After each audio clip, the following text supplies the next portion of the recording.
Welcome back to What's Up, Oxford. I have the pleasure now of chatting with Frank Gross. Welcome back to the show, Frank. I understand you've been on the show before. Yeah, thank you. So you are here with the County of Oxford. You are the manager of transportation and waste management. That's right. Okay, so there's a big week coming up. Can you tell us about it?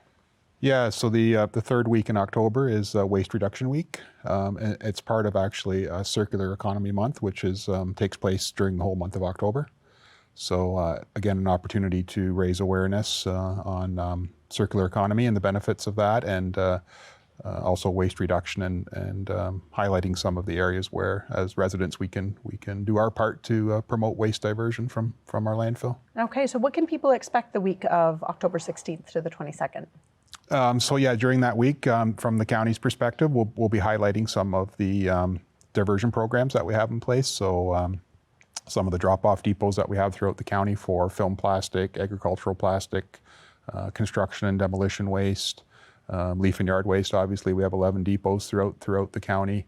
There's 11 depots? That's right. I was not aware of that. Yeah. The one in Woodstock is the one on James Street, right? That's correct. Okay. Yeah. Yep. So and then did that recently change over to large drop-off as well? So not, because it used to just be yard waste, wasn't it? And then it transitioned over to be... That's correct. So with the construction of the Enviro Depot there, so residents can take large articles there, as well as some of those other recyclable materials like household hazardous waste. They can drop off blue box material there if their boxes are full and they can't wait for their weekly collection. Scrap metal, e-waste, tires. Because prior to that coming in, people, their only options were really to take it to the dump, basically, right? That's correct, yeah. So that's been a very welcoming aspect to Oxford County. I Yeah, notice when right. I drive by there, it is always busy, so Very busy, yes. Yeah. money well spent then. That's right. Good, okay. So what would be some of the things that people watching can do the week of to support waste reduction? Yeah, again, just visiting the county's website and just and social media too, just to get some of the tips on where, as individuals, we can do a little bit more to promote waste diversion. Tips on how to reduce food waste, how to recycle better.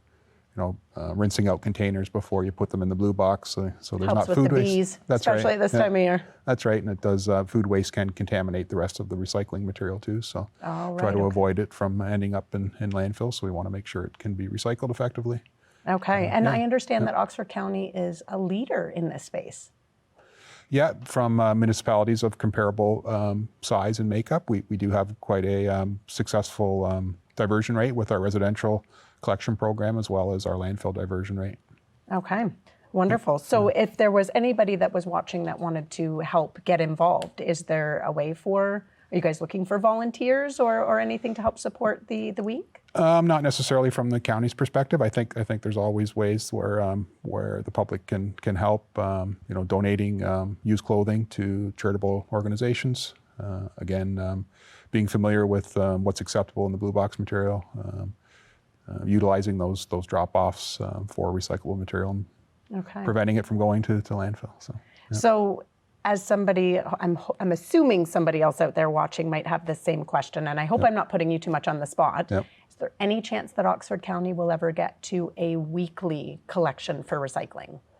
Well, interesting. The Blue Box municipal program is undergoing changes right now. So where producers are going to be responsible for that program, and that transition has started now in Ontario. Oxford County is transitioning at the end of 2025, so it'll be up to the producers to establish the collection system.